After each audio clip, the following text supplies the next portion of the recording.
ಸಂಸ್ಕೃತ ಗ್ರಂಥಗಳನ್ನು ಬರೀಲಿಕ್ಕೆ ಒಂದು ಲಿಪಿ ಬೇಕಲ್ಲ. ಸಂಸ್ಕೃತಕ್ಕೆ ಅದರದ್ದೇ ಆದ ಲಿಪಿ ಇಲ್ಲ. ಯಾಕೆ ನೀವು ಕಾಶ್ಮೀರಕ್ಕೆ ಹೋಗಿ ಅಲ್ಲಿ ಸಂಸ್ಕೃತ ಗ್ರಂಥಗಳಿವೆ, ಅದು ಬ್ರಾಹ್ಮಿ ಲಿಪಿಯಲ್ಲಿದೆ. ನೀವು ಬಂಗಾಳಕ್ಕೆ ಹೋಗಿ ಅಲ್ಲಿ ಸಂಸ್ಕೃತ ಗ್ರಂಥಗಳನ್ನ ಬಾಂಗ್ಲಾ ಸ್ಕ್ರಿಪ್ಟ್ ನಲ್ಲಿ ಬರೆದಿದ್ದಾರೆ. ಉತ್ತರ ಭಾರತಕ್ಕೆ ಹೋಗಿ ನಾಗರಿ ನಂದಿನಾಗರಿ ಎರಡೇ ಇರುವುದು. ಅವನು ದಕ್ಷಿಣ ಭಾರತಕ್ಕೆ ಬನ್ನಿ, ಎರಡು ಪ್ರಧಾನ ಲಿಪಿಗಳು. ನೀವು ತಮಿಳುನಾಡಿನಲ್ಲಿ ತಮಿಳು ಲಿಪಿಗೆ ಹೋಲಿಕೆ ಆಗಿರತಕ್ಕಂಥದ್ದು ಗ್ರಂಥಾಕ್ಷರ ಅಂತಿದೆ, ಅದರಲ್ಲಿ ಬರೀತಾರೆ. ಕೇರಳ ಮತ್ತು ಸೌತ್ ಕೇರಳ ತುಳು ಲಿಪಿ. ಕೇರಳದವರಿಗೆ ಯಾಕೆಂದ್ರೆ ತುಳು ಲಿಪಿ ಉಂಟಲ್ವಾ, ಅದು ಮಲಯಾಳ ಲಿಪಿ ತುಳು ಲಿಪಿ ಒಂದೇ. ಯಾಕೆ ಹಾಗಾಯ್ತು ಅಂದ್ರೆ, ಒರಿಜಿನಲಿ ತಮಿಳವರು ಶಾಸ್ತ್ರ ಗ್ರಂಥಗಳನ್ನ ಬರೆಯುವುದಕ್ಕೋಸ್ಕರ ಒಂದು ಲಿಪಿಯನ್ನು ಇನ್ವೆಂಟ್ ಮಾಡಿದರು. ತುಳು ಲಿಪಿ ತುಳು ಭಾಷೆಗೋಸ್ಕರ ಇರುವಂತಹದ್ದಲ್ಲ, ಅದು ತುಳುವರು ಸಂಸ್ಕೃತವನ್ನು ಬರೆಯುವುದಕ್ಕೋಸ್ಕರ ಬಳಸಿದ ಲಿಪಿ. So it is invented by Tuluvas, not for the writing of Tulu language. Sanskrit ಗ್ರಂಥಗಳನ್ನು ಬರೆಯಲಿಕ್ಕೆ ತುಳು ಲಿಪಿಯನ್ನು ಅವರು ಸೃಷ್ಟಿ ಮಾಡಿಕೊಂಡರು. ಯಾಕೆಂದರೆ ತುಳು ಲಿಪಿ ಬಹಳ ಸುಂದರವಾದ ಲಿಪಿ. ಅದು ಈ ತಾಡವಾಲೆ ಬರಿಬೇಕಲ್ವಾ, ನೀವು ಈ ಸಂಸ್ಕೃತ, ಈಗ ನಾವು ಸಂಸ್ಕೃತ ಅಂತ ಹೇಳ್ತೇವಲ್ಲ, ಅದನ್ನ ತಾಡವಾಲೆಯಲ್ಲಿ ಬರೀಲಿಕ್ಕಾಗೋದಿಲ್ಲ.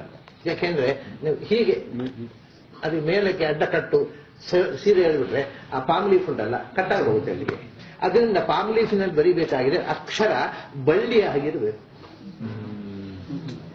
ಸ್ಟ್ರೈಟ್ ಲೈನ್ ಇಂದ ಕಟ್ಟಾಗಿ ಹೋಗುತ್ತೆ ಅದು ಆ ಓಲೆ. ಇಡೀ ತುಳು ಲಿಪಿ ಅನ್ನೋದು ಬಳ್ಳಿ ಆಗಿದೆ. ಬಳ್ಳಿ ಅಂದ್ರೆ ಬಳ್ಳಿ, ಅದು ಬ್ಯೂಟಿಫುಲ್ ಬಳ್ಳಿ ಅದು. ಅದನ್ನ ಹಾಗಾಗಿ ಮತ್ತೆ ತಮಾಷೆ ಏನು ಗೊತ್ತುಂಟ, ಅದನ್ನು ಒಂದು ಅಕ್ಷರ ಈ ಮೂರು ಉಂಟುಂಟಲ್ವ, ನಾವು ಇಂಗ್ಲಿಷ್ನಲ್ಲಿ ಮೂರು ಅಂತ ಬರೀತೇವಲ್ಲ, ಅದು ದ ತುಳುವಿನಲ್ಲಿ. ಅದು ಹೀಗೆ ಬರೆದರೆ ದ ವರ್ಟಿಕಲ್ ಆಗಿ, ಅದನ್ನ ಹೊರಿಸೆಂಟಲ್ ಆಗಿ ಬರೆದರೆ ಕೆಳಮುಖ ಮಾಡಿದ್ರೆ ನ, ಮೇಲ್ಮುಖ ಮಾಡಿದ್ರೆ ಧ. ಅಂದ್ರೆ ಎಷ್ಟು ಚಿನ್ನ ಹೊರಟೆ ತಾ ಥಾ ದಾ ಧ ನ. ಒಂದೇ ಅಕ್ಷರ ಅದನ್ನು ಅಡ್ಡ ಮಲಗಿಸಿದ್ರೆ ದ ಆಗುತ್ತೆ, ನೆಟ್ಟಿಗೆ ಮಲಗಿಸಿದ್ರೆ ಧ ಆಗುತ್ತೆ. ಹೀಗೆ ಬಹಳ ತುಂಬಾ ಬ್ಯೂಟಿಫುಲ್ ಆದ ಲಿಪಿ ಅದು. ಅದನ್ನು ಈ ತಾಡವಾಲೆಯಲ್ಲಿ ಬರೀಲಿಕ್ಕಂತೂ ತುಂಬಾ ಉಪಯುಕ್ತ. ಗ್ರಂಥಾಕ್ಷರ ತಮಿಳುನಾಡಿನಲ್ಲಿ ಗ್ರಂಥಾಕ್ಷರ, ಕೇರಳದಲ್ಲಿ ಅದಕ್ಕೆ ಮಲಯಾಳ ಲಿಪಿ ಅಂತ ಯಾಕೆ ಬಂತು ಅಂದ್ರೆ, ಈ ಲಿಪಿಯನ್ನೇ ಮಲಯಾಳದವರು ಉಪಯೋಗಿಸಿಕೊಂಡ್ರು. ಮಲಯಾಳಕ್ಕೂ ಸ್ಕ್ರಿಪ್ಟ್ ಇರಲಿಲ್ಲ. ಸೊ ಅವ್ರು ಏನ್ ಮಾಡಿದ್ರು, ನಮ್ಮ ಸೌತ್ ಕೇಂದ್ರದವರು ಪೂಜೆಗೆ ಅಂತ ಅಲ್ಲಿ ಹೋದ್ರು. ಪೂಜೆಗೆ ಅಂತ ಅಲ್ಲಿ ಹೋಗಿ ಅಲ್ಲಿ ಪೂಜೆಗೆ ನಿಂತರು. ಯಾಕಂದ್ರೆ ಸಾಮಾನ್ಯವಾಗಿ ಹಿಂದೆ ಕೇರಳದವರು ಪೂಜೆಗೆ ಇಲ್ಲಿಂದಲೇ ಹೋಗೋದು, ಏನೋ ಗೊತ್ತಿಲ್ಲ. ಅಲ್ಲಿ ಇವತ್ತಿಗೂ ಕೂಡ ಅಲ್ಲಿ ದೇವಸ್ಥಾನಗಳಲ್ಲಿ ಅನಂತ ಶೈಲದಲ್ಲೇ ಆಗಲಿ, ಕೊಚ್ಚಿಯಲ್ಲಿ, ಎಲ್ಲಿ ಬೇಕಾದ್ರೆ ಹೋಗಿ ಅಲ್ಲಿ ಪೂಜೆ ಇರುವವರು ಶಿವಳ್ಳಿಯವರು. ಅವರು ಕೇರಳದವರು ಪೂಜೆ ಮಾಡೋಲ್ಲ. ಯಾಕೆ ಮಾಡ್ತಿರ್ಲಿಲ್ಲ ಗೊತ್ತಿಲ್ಲ. ಅದಕ್ಕೆ ನಮ್ಮಲ್ಲಿ ಒಂದು ಕಥೆ ಇದೆ. ನಂಬೂದರಿಗಳು ಅವರು ದೇವರನ್ನು ಅದ್ರ ದೇವಸ್ಥಾನ ಪೂಜೆ ಮಾಡಿ ಬಿಟ್ರಂತೆ. ಯಾಕೆ ಅಂದರೆ ನಂಬೂದರಿಗಳೇ ಶಂಕರಾಚಾರ್ಯ ನಂಬೂದರಿ. ಇದು ನಡೆದದ್ದೌದೇ. ಶಂಕರಾಚಾರ್ಯ ತಾಯಿ ತೀರಿಕೊಂಡಾಗ ಊರಿನವರು ಯಾರು ಸಂಸ್ಕಾರ ಮಾಡ್ಲಿಕ್ಕೆ ಹೇಳಲಿಲ್ಲ. ಯಾಕೆಂದ್ರೆ ಆಕೆ ಬಹಿಷ್ಕಾರ ಇತ್ತು. ಶಂಕರಾಚಾರ್ಯ ತಾಯಿಗೆ ಸಮಾಜದಲ್ಲಿ ಬಹಿಷ್ಕಾರ ಇತ್ತು. ಅಂದ್ರೆ ಆಕೆ ಸತ್ತಾಗ ಯಾರೂ ಸಂಸ್ಕಾರ ಮಾಡಲಿಕ್ಕೆ ಬರಲಿಲ್ಲ. ಇದು ಇತಿಹಾಸದಲ್ಲಿ ಸಿಕ್ಕಿದೆ. ಕಡೆಗೆ ಸ್ವತಃ ಶಂಕರಾಚಾರ್ಯರೇ ತಾಯಿಯ ಹೆಣವನ್ನು ಹಿಡ್ಕೊಂಡು ಸಂಸ್ಕಾರ ಮಾಡಿದ್ರು. ಅವರು ಸನ್ಯಾಸಿ ಸಂಸ್ಕಾರ ಮಾಡಿದ್ದರಿಂದ ಆಶಾವತಿ ಮತ್ತು ದೇವರು ಪೂಜೆ ಮಾಡಿ ಬಿಟ್ಟುಬಿಟ್ಟಿರ್ತಾರೆ. ಇದು ರೂಢಿಯಾಗಿರುವ ಕಥೆ. ಅದು ಎಷ್ಟು ಸತ್ಯ ಸುಳ್ಳು ಗೊತ್ತಿಲ್ಲ. ಹಾಗಾಗಿ ಏನ್ ಮಾಡಿದ್ರು, ಅವರು ಇಲ್ಲಿಂದ ತರಿಸಿಕೊಂಡ್ರು ತವಳವರನ್ನ ಪೂಜೆಗೆ. ಇವತ್ತಿಗೂ ತವಳವರೇ ಪೂಜೆ ಮಾಡೋದು. ಅಲ್ಲಿ ಕೇರಳದ ಎಲ್ಲಾ ದೇವಸ್ಥಾನಗಳಲ್ಲಿ ತವಳವರೇ ಪೂಜೆ ಮಾಡೋದು. ಅದಕ್ಕೆ ಅಲ್ಲಿ ಇರತಕ್ಕ ಬ್ರಾಹ್ಮಣರನ್ನ ನಂಬೂದ್ರಿ ಅಂತ ಕರೀತಾರೆ. ಇಲ್ಲಿಂದ ಹೋದ ಬ್ರಾಹ್ಮಣನ ಪೋತಿ ಅಂತ ಕರೀತಾರೆ. ಪೋತಿಗಳು ಅಂದ್ರೆ ತುಳುನಾಡಿನಿಂದ ಹೋಗಿ ಪೂಜೆಗೆ ನಿಂತ ಬ್ರಾಹ್ಮಣರು, ಅವನು ಪೋತಿಗಳು ಅಂತ. ಅವರು ಹೋಗುವಾಗ ಏನ್ ಮಾಡಿದರು, ಮಂತ್ರದ ಪುಸ್ತಕಗಳನ್ನ ತುಳು ಲಿಪಿಯಲ್ಲಿ ಬರ್ಕೊಂಡು ಹೋದ್ರು. ಅವರಿಗೆ ಒಳ್ಳೇದಾಯ್ತು. ಅವ್ರಿಗೆ ಲಿಪಿ ಇರಲಿಲ್ಲ, ಮಲಯಾಳಕ್ಕೆ ಲಿಪಿ ಇರಲಿಲ್ಲ. ಅದ ತಕ್ಷಣ ಏನ್ ಮಾಡಿದ್ರು, ಇದನ್ನ ಅಡಾಪ್ಟ್ ಮಾಡಿಕೊಂಡ್ರು ಬರೀಲಿಕ್ಕೆ. ಅದಕ್ಕೆ ಮೊದಲ ಹೆಸರು ತುಳು ಮಲಯಾಳಂ ಸ್ಕ್ರಿಪ್ಟ್ ಅಂತ ಕೊಟ್ಟರು. ಆಮೇಲೆ ಕ್ರಮೇಣ ತುಳುವರಿಗೆ ಈ ಲಿಪಿ ಬೇಡ ಆಯ್ತು, ಅವ್ರಿಗೆ ಬೇಕಾಯ್ತು, ಮಲಯಾಳಂ ಸ್ಕ್ರಿಪ್ಟ್ ಆಗಿ ಉಳಿಯಿತು. ಈ ತುಳುವರು ಮರೆತರು ಈ ದೊಡ್ಡ ಸಂಪತ್ತಿರು. ಆ ಲಿಪಿ ಉಂಟಲ್ಲ, ನಿಮಗೆ ಮ್ಯಾನುಸ್ಕ್ರಿಪ್ಟ್ಗೆ ಬರೀಲಿಕ್ಕೆ ತಾಡವಾಲೆಯಲ್ಲಿ ಅಂತಹ ಸುಂದರವಾದ ಲಿಪಿ, ಅದು ಬಳ್ಳಿ ಹಾಗೆ. ಅದರಲ್ಲಿ ಒಂಥರ ಆ ಲಿಪಿ ಎಲ್ಲಿಯೂ ಸರಳ ರೇಖೆ, ಅಡ್ಡವೂ ಇಲ್ಲ ನೀಟವೂ ಇಲ್ಲ, ಬರೀ ಬಳ್ಳಿ. ಅದನ್ನು ನೋಡಿ, ಈ ಮೂರು ಬರೀತಿರಲ್ವಾ, ಅದಕ್ಕೆ ಸ್ವಲ್ಪ ಮುಂದೆ ಕೇಳಿದ್ರೆ ಅದು ಓ ಆಗುತ್ತೆ.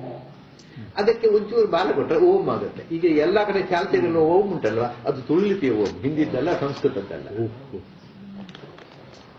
ಅದನ್ನು ಆಚಾರ್ಯರು ಎಲ್ಲಾ ಗ್ರಂಥಗಳನ್ನ ಋಷಿತೀರ್ಥರು ಬರೆದಿಟ್ಟದ್ದು ಆ ಲಿಪಿಯಲ್ಲಿ. ಯಾಕೆಂದ್ರೆ ಸಂಸ್ಕೃತಕ್ಕೆ ಅದಕ್ಕೆ ಅದರದ್ದೇ ಆದ ಲಿಪಿ ಇಲ್ಲ. ಸಂಸ್ಕೃತ್ ಸ್ಕ್ರಿಪ್ಟ್ ಅಂತ ಒಂದಿಲ್ಲ. ನಾನು ತಮಾಷೆಗೆ ಹೇಳೋದು, ತುಳು ಭಾಷೆಗೂ ಲಿಪಿ ಇಲ್ಲ. ತುಳು ಲಿಪಿ ಎನ್ನುವುದು ಸಂಸ್ಕೃತವನ್ನು ಬರಲಿಕ್ಕೋಸ್ಕರ. ಯಾಕೆಂದ್ರೆ ತುಳು ಭಾಷೆಯಲ್ಲಿ ಬೇರೆ ಬೇರೆ ಆಕ್ಸೆಂಟ್ಗಳಿವೆ, ಇಂಗ್ಲಿಷ್ನ ಹಾಗೆ.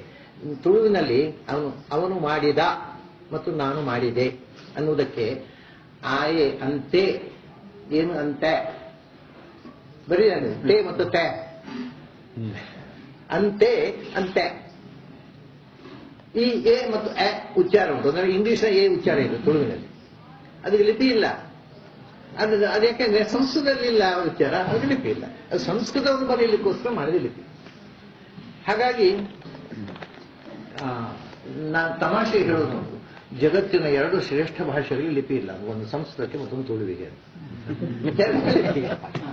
ಆದ್ರೆ ಅದರದ್ದೇ ಆದ ಸಂಸ್ಕೃತಕ್ಕೆ ಲಿಪಿ ಇಲ್ಲ. ಹಾಗಾಗಿ ಬಹಳ ಬಹಳ ಹಿಂದೆ ವೇದ ಕಾಲದಲ್ಲಿ ಅಥವಾ ಪಾಂಡವರ ಕಾಲದಲ್ಲಿ ಏನು ಲಿಪಿ ಇತ್ತು ಅನ್ನೋದೇ ನಮಗೆ ಈಗ ಗೊತ್ತಾಗ್ತಾ ಇಲ್ಲ. ಲಿಪಿ ಇತ್ತು ಅನ್ನುವುದಕ್ಕೆ ದಾಖಲೆ ಉಂಟು. ಏನು ಅಂದ್ರೆ ರುಕ್ಮಿಣಿ ಕೃಷ್ಣನಿಗೆ ಪತ್ರ ಬರುದು, ನೀನು ಬಂದು ಕರ್ಕೊಂಡು ಹೋಗದೇ ಇದ್ರೆ ನನ್ನನ್ನು ಶಿಶುಪಾಲನೆ ಕೊಟ್ಟು ಮದುವೆ ಮಾಡ್ತಾರೆ, ನಾನು ಶಿಶುಪಾಲನೆಗೆ ಹೆಂಡತಿ ಆಗೋಲ್ಲ, ನೀನು ಬಂದು ನಾನು ರಕ್ಷಿಸಿದೆ ಆಯ್ತು, ಇಲ್ಲಾಂದ್ರೆ ನಾನು ಆತ್ಮಹತ್ಯೆ ಮಾಡಿಕೊಳ್ತೇನೆ ಅಂತ ಪತ್ರ ಬರೆದು ಅಂತ ಭಾಗವತದಲ್ಲಿ ಇದೆ. ಏನೋ ಬರವಣಿಗೆ ವಿಚಾರ ಇತ್ತು ಅಂತ ಆಯ್ತು. ಯಾವ್ದಿತ್ತು ಅಂದ್ರೆ ಪ್ರಾಯ ನಮಗೆ 5,000 ವರ್ಷದ ಹಿಂದಿನ ಲಿಪಿ ಸಿಗೋದು ಈಗ ಅಜಂತಾ ಎಲೋರಾದಲ್ಲಿರುತ್ತೆ. ಅಜಂತಾ ಎಲೋರಾದಲ್ಲಿ ಸ್ಕ್ರಿಪ್ಚರ್ನಲ್ಲಿ ಅಲ್ಲಿ ಶಿಲಾಶಾಸನಗಳಲ್ಲಿ ಒಂದು ಲಿಪಿ ಇದೆ. ಅದು ಯಾವ ಲಿಪಿ ಅಂತ ಇವತ್ತಿನ ತನಕ ಓದಲಿಕ್ಕೆ ಡಿಸೈಫರ್ ಮಾಡಲಿಕ್ಕೆ ಆಗಲಿಲ್ಲ. ಅದು ನಮಗೆ ಈಗ ಗೊತ್ತಿರುವ ಓಲ್ಡೆಸ್ಟ್ ಸ್ಕ್ರಿಪ್ಟ್. ಅದು ಬಿಟ್ಟರೆ ಅದರ ನಂತರ ಅತ್ಯಂತ ಪ್ರಾಚೀನ ಲಿಪಿ ಬ್ರಾಹ್ಮಿ ಲಿಪಿ. ಅದರ ಈ ಸಂಸ್ಕೃತವನ್ನು ಬ್ರಾಹ್ಮಿ ಲಿಪಿಯಲ್ಲಿ ಬರೀತಿತ್ತು. ಅದು ಕಾಶ್ಮೀರದಲ್ಲಿ ಈಗಲೂ ಬ್ರಾಹ್ಮಿ ಲಿಪಿ, ಮ್ಯಾನ್ಸ್ಕ್ರಿಪ್ಟ್ ಬ್ರಾಹ್ಮಿ ಲಿಪಿಯಲ್ಲಿದೆ. ಅದಕ್ಕಿಂತ ಪುರಾತನವಾದ ಲಿಪಿ ಯಾವುದು ನಮಗೂ ಗೊತ್ತಿಲ್ಲ, ಅಂದ್ರೆ ನಮಗೆ ಈಗ ಉಪಲಬ್ಧ ಇಲ್ಲ. ಇರೋದು ಒಂದೇ ಅಜಂತಾ ಎಲೋರಾದಲ್ಲಿ ಇರ್ತಕ್ಕಂತಹ ಲಿಪಿ. ಅದು ಯಾವ ಲಿಪಿ ಓದಲಿಕ್ಕೆ ಬರೋದು, ನಮಗೆ ಅದು ಯಾವ ಲಿಪಿ ಅಂತ ಗೊತ್ತಾಗ್ತಾ ಇಲ್ಲ. ಸೊ ಅದು ಇವತ್ತಿಗೂ ಅನ್ಡಿಸೈಫರ್ಡ್ ಆಗಿ ಉಳಿದಿದೆ ಆ ಲಿಪಿ. ಸಂಸ್ಕೃತ ಅದನ್ನು ಯಾಕೆ ಹೇಳಿದೆ ಅಂದ್ರೆ, ಮೊದಲು ಬರೆಯುವ ಸಮಸ್ಯೆಯೇ ಇರಲಿಲ್ಲ ಅವರಿಗೆ. ಆಮೇಲೆ ಬರೆಯುವುದು ಅವಶ್ಯ ಬಂದಾಗ ಒಂದೊಂದು ಲಿಪಿ ಮಾಡಿಕೊಂಡ್ರು. ಅಂದ್ರೆ ಭಾಷೆ ಇತ್ತು, ಲಿಪಿ ಇರಲಿಲ್ಲ.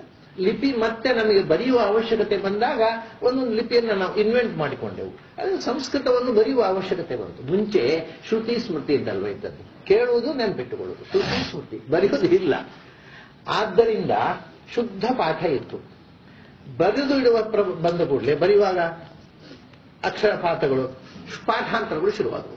ಈ ಡಿಫರೆಂಟ್ ರೀಡಿಂಗ್ಸ್ ವರ್ಷನ್ಸ್ ಬರ್ಲಿಕ್ಕೆ ಕಾರಣ ಏನು ಅಂದ್ರೆ, ಬರವಣಿಗೆ ಶುರುವಾದ್ಮೇಲೆ ಅಲ್ಲಿ ಪ್ರಿಂಟಿಂಗ್ ಟೆಕ್ನಾಲಜಿ ಬಂದ ಮೇಲೂ ಅಷ್ಟೇ, ಪ್ರೂಫ್ ರೀಡಿಂಗ್ ಸ್ವಲ್ಪ ತಪ್ಪಾದರೆ ಒಂದಕ್ಕೊಂದು ಪ್ರಿಂಟ್ ಆಗುತ್ತೆ.